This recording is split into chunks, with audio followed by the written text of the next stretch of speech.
Hello students, आज हम ozone के बारे में पढ़ेंगे। ऑक्सीजन फैमिली शुरू करी थी बेटा हमने, ठीक है ना। ऑक्सीजन की फिजिकल और केमिकल प्रॉपर्टीज आपको बता दी थी।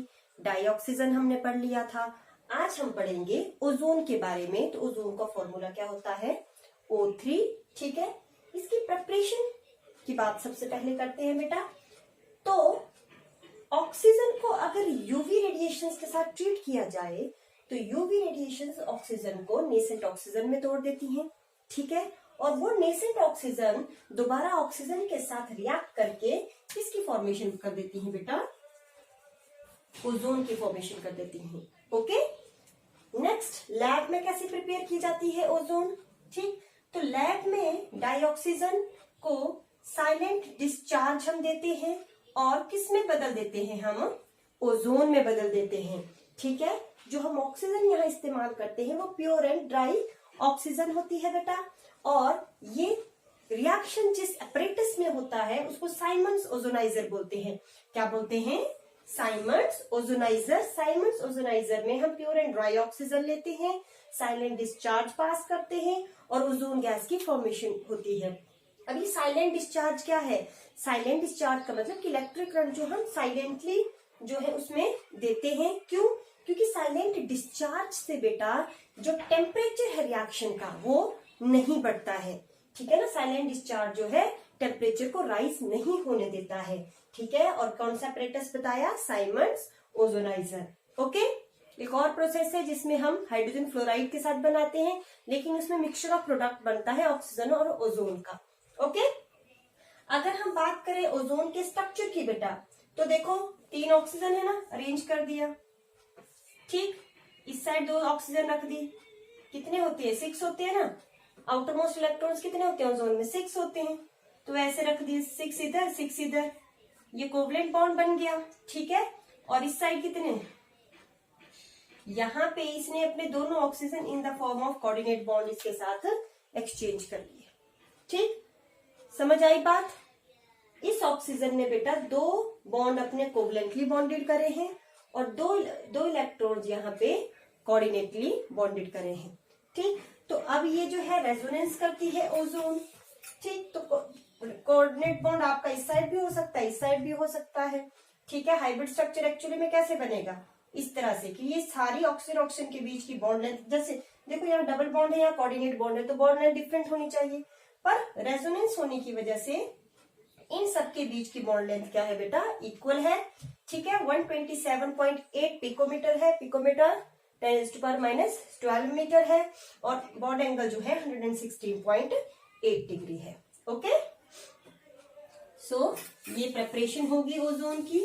तो ओजोन आप अच्छे से जानते हैं कि बड़ी इंपॉर्टेंट है हमारे लिए, ह्यूमन बीइंग्स के लिए, ठीक है। तो अल्ट्रावायलेट रेडिएशंस को रोकती है, ठीक। अगर अल्ट्रावायलेट रेडिएशंस बहुत ही हार्मफुल होती हैं हमारे लिए, स्किन कैंसर और बहुत सी जो है बीमारियां यूवी रेडिएशंस के लिए, यूवी रेडिएशंस की वजह से हो सकती हैं। तो ओजोन जो है उन जो हार्मफुल यूवी रेडिएशंस है उनको रोकती है और अर्थ पे आने नहीं देती है, ठीक। पर पोल्यूशन की वजह से यूवी रेडिएशंस जो है, पोल्यूशन की वजह से जो ओजोन लेयर है बेटा वो डिप्लीट होती जा रही है और जिससे कि हार्मफुल यूवी रेडिएशंस अर्थ पे पहुंच रही हैं। वो होता कैसे है? एक्चुअली में जो हमारे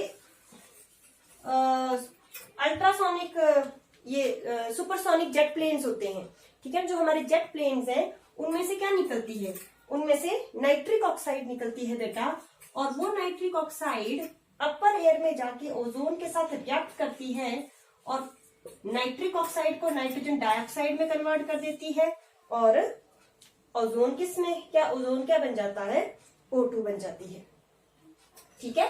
ओजोन जो है ऑक्सीजन में कन्वर्ट हो जाती है, ठीक। तो जितनी ज्यादा हम इन सब चीजों का इस्तेमाल करेंगे, नाइट्रिक ऑक्साइड के प्रोडक्ट जितने करेंगे उतनी ही ज्यादा हमारी ओजोन क्या हो जाएगी? डिप्लीट हो जाएगी। ओके, सो नेक्स्ट हम अगर अच्छा, इसका बॉइलिंग पॉइंट जो होता है -112 डिग्री सेल्सियस होता है। वहीं ऑक्सीजन का बेटा O3 का -183 डिग्री सेल्सियस होता है। ओके, केमिकल प्रॉपर्टीज की बात कर लेते हैं। तो ओजोन जो है नेसेंट ऑक्सीजन देती है बेटा, तो its acts as a very good oxidising agent, बहुत अच्छी जो है ऑक्सीडाइजिंग एजेंट है ये, ठीक है। अच्छा, इसकी शेप की बात कर रही थी ना, तो शेप इसकी sp3 है ना, और बेंट शेप होती है, ये साथ में लिख देना। ये कौन सी शेप होती है? sp3 हाइब्रिडाइजेशन और बेंट शेप, ये साथ में आप ऐड कर लेना उसमें, ओके।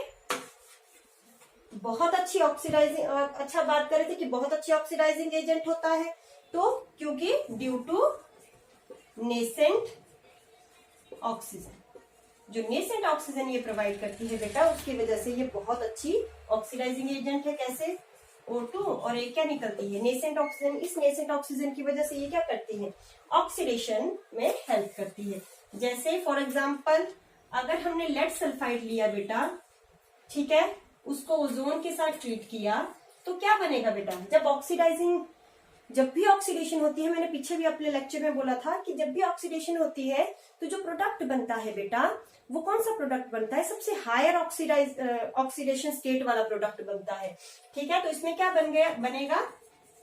PbSO4, देखो सल्फर, Pb यहाँ पे +2, सल्फर -2, तो यहाँ पे सल्फर सीधा कितना आ गया? +6, ओके, समझा? तो सल्फर की यहाँ पे ऑक्सीडेशन हो रही है बेटा, सल्फर -2 से +6 में जा रहा है। अच्छा, लेड की क्यों नहीं हुई? लेड क्यों नहीं PbO2 में कन्वर्ट हो गया, या ऐसा कुछ नहीं हो गया? क्योंकि बेटा जैसे पहले ही लेड किस स्टेट में है आपके? +2 ऑक्सीडेशन स्टेट में है। अगर वो ऑक्सीडेशन करता है तो लेड किस स्टेट में चला जाएगा? +1। इंक्रीज इन ऑक्सीडेशन नंबर क्या होता है? ऑक्सीडेशन होती है ना बेटा, तो लेड ऑक्सीडेशन करके कौन सी स्टेट में जाएगा? +4 में। लेकिन हमने पढ़ा है कि कार्बन फैमिली में जैसे हम डाउन द ग्रुप जाते हैं, तो इनर्ट पेयर इफेक्ट की वजह से Pb की +4 स्टेट जो है ज्यादा स्टेबल नहीं होती है। तो Pb कौन सी स्टेट में रहना पसंद करेगा? +2 स्टेट में, ठीक है। तो इसलिए लेड की नहीं ऑक्सीडेशन हो रही है, ऑक्सीडेशन किसकी हो रही है? सल्फर की। सल्फर -2 से कहा जा रहा है बच्चे? +6 में जा रहा है, O2 रिलीज हो रही है हमारी, ठीक है। बैलेंस कर लेते हैं इसको, ओके। सिमिलरली अगर आप किसी और की बात करेंगे, P4 नॉन मेटल की बात कर लेते हैं, P4 को कैसे ऑक्सीडाइज करेगी? तो सबसे ज्यादा इसका फास्फोरस की फास्फोरिक एसिड बन जाएगा H3PO4, सबसे जो है हायर ऑक्सीडेशन स्टेट वाला H3PO4 हो जाएगा। अगर हम आयोडीन लेते हैं, वाटर और ओजोन के साथ उसको रिएक्ट करते हैं, तो आपका HiO3 और SO2 आपकी O2 आपकी बाहर निकल जाएगी, O2 आपकी बाहर निकल जाएगी, ठीक है। 5 O2 निकल जाएगा इधर, और 5 मॉलिक्यूल O3 के ले लेंगे, तो 2 मॉलिक्यूल HiO3 बन जाएगा। समझ आया आपको? तो इस तरह से ओजोन जो है डिफरेंट पीबीएस को चेंज कर रही है उसकी हायर ऑक्सीडेशन स्टेट में, मतलब वो सबको क्या कर रही है? नेसेंट ऑक्सीजन है उसके पास, तो सबको क्या कर रहे हैं? वो ऑक्सीडाइज कर रहा है, मतलब खुद रिड्यूस होके दूसरों को क्या कर रहे हैं? ऑक्सीडाइज कर रहे हैं। तो it act as a very good oxidising agent, okay. ये ओजोन की बात हो गई हमारी।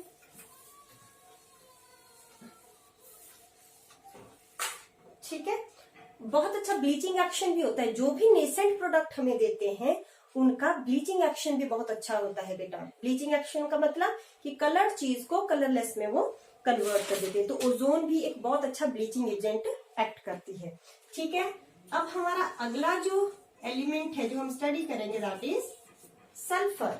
सल्फर एटॉमिक नंबर 16 आता है बेटा, ऑक्सीजन से नीचे लाई करता है। तो सबसे पहले हम इनके एलोट्रॉप्स की बात करेंगे। वैसे तो मैंने कौन कौन से एलोट्रॉप्स बताए थे? Monoclinic, rhombic sulphur, plastic sulphur, amorphous sulphur.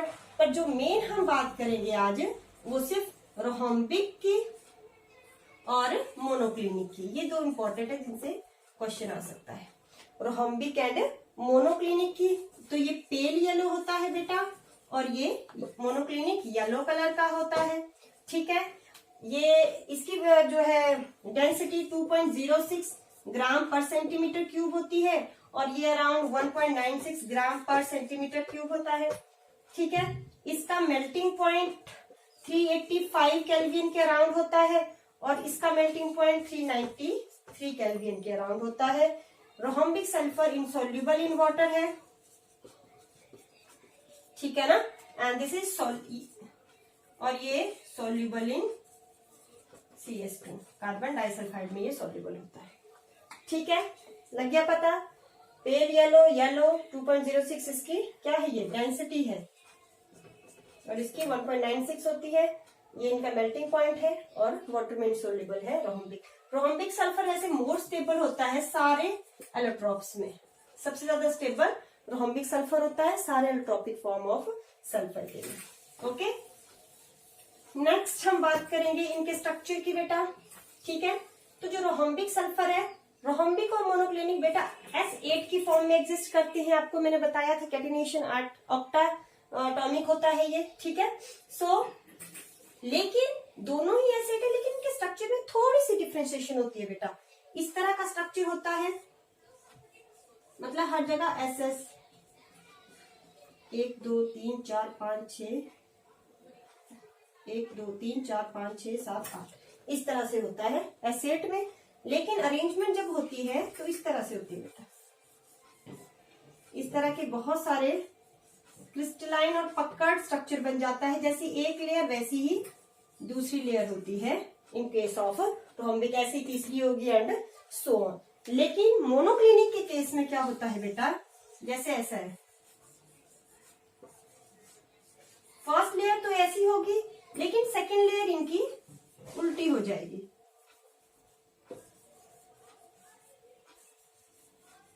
ठीक है ना। यहाँ पे सल्फर सल्फर सल्फर सल्फर सब जगह ऐड सल्फर है, ठीक है ना। तो रोहम्बिक के केस में इस तरह का पकड़ रिंग स्ट्रक्चर होता है, जैसे एक लेयर वैसी दूसरी, लेकिन इसमें एक लेयर के ऊपर दूसरी लेयर उल्टी करके फिट होती है मोनोक्लिनिक के केस में, बस यही स्ट्रक्चरल डिफरेंस इनके बीच में होता है। ओके, अदरवाइज दोनों ही S8 की फॉर्म में होते हैं, ठीक है।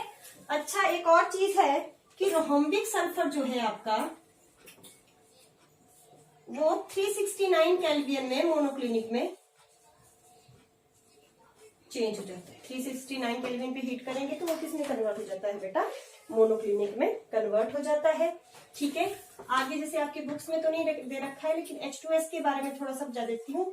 हाइड्रोजन सल्फाइड, रॉटन एग स्मेल होती है बेटा इसकी, ठीक है ना। हाइड्रोजन सल्फाइड की कैसी होती है, सड़े हुए अंडे की जैसी स्मेल होती है।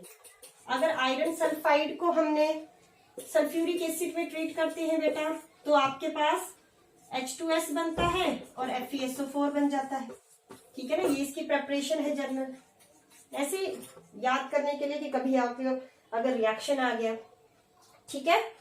ओके, क्वेश्चन इसमें आ जाता है कि वाई कंपैरिजन में आ जाता है, इसलिए H2S इसलिए कहा है कंपैरिजन में वाटर के साथ आ जाता है आपका, कि वाई वाटर इज +1 में भी करा है आपने, liquid at room temperature but H2S is gas, ठीक है ना। तो इसका रीजन क्या लिखेंगे, due to hydrogen bonding in water